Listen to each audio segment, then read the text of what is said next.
বন্ধুরা, আমাদের রিসর্ট রাজহংসের আলাদা একটা গার্ডেন আছে, আর সেই গার্ডেনেই এখন আমি ঘুরতে বেরিয়েছি। দেখো, এখানে বাচ্চাদের চড়ার জন্য দোলনা, আর এই দেখো এখন জোয়ার এসেছে, আর নদীটাকে দেখো একবার দেখিয়ে দিই তোমাদেরকে। চলো, এই দেখো জলটা দেখেছো, আর এখানে সিটিং, এখানে বসে বসে এনজয় করতে পারে। রাত্রি 10টা পর্যন্ত পুরো এই পার্কটা খোলা থাকে। আর এই দেখো গাছগাছরা, শহরতলি ছাড়িয়ে এখানে যদি দুদিনের জন্য কেউ নীরবে সময় পাস করতে চাও, তোমরা কিন্তু আসতে পারো। দেখো খুব সুন্দর রিসর্টটা। আর এই দেখো এখানে কুঁড়ে ঘরও আছে একটা, যেটা নাকি আমরা কলকাতায় থেকে যেই মজাটা নিতে পারি না। চলো কুঁড়ে ঘরটাকে তোমাদের একবার দেখাই। দেখো মা, বোন আর তোমাদের ছোট্ট জোজো অলরেডি এখানে বসে বসে এনজয় করছে। হ্যাঁ, আর চলো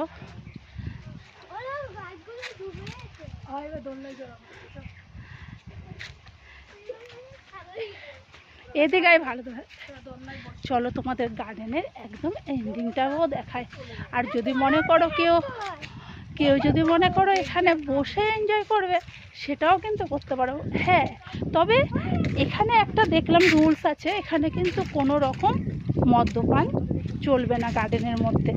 যা কিছু হবে তোমাদের হোটেলের কামরাই করতে হবে, হোটেলের বাইরে কিছু চলবে না। আর আমার তো ভীষণ ভালো লাগছে। আর নদীটাকে দেখো, পুরো উত্তাল নদী, এখন জোয়ার এসেছে যেহেতু।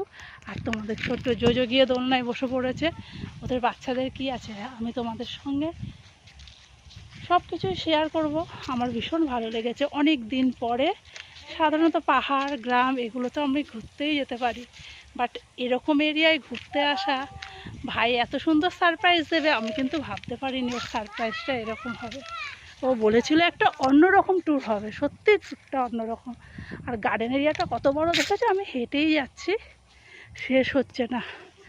আর গাছগুলো বিভিন্ন গাছ আছে, কিন্তু 2-4টে পাইন গাছও দেখলাম আমি, নারকেল গাছ, বিভিন্ন গাছ দিয়ে ঘেরা, গ্রাম্য পরিবেশে খুব ভালো লাগলো। আর তোমরাও দেখো, এনজয় করো। তোমরা যদি মনে করো দুদিনের ছুটিতে এখানে আসবে, তোমরা কিন্তু এখানে এসে কাটিয়ে যেতে পারো। আশা করি তোমাদের ভালো লাগবে। আর আমি ফোন নাম্বারটা আমি দিয়ে দিলাম ভিডিওর মধ্যে, তোমরা পারলে যোগাযোগ করো। আর দেখো ওরা কিন্তু অলরেডি দোলনায় বসে এনজয় করতে শুরু করে দিয়েছে। এরপর তো সুইমিং পুল, সান সমস্ত কিছু আছে, সেগুলোও তোমাদের সঙ্গে শেয়ার করবো একে একে, ঠিক আছে? আর আমাদের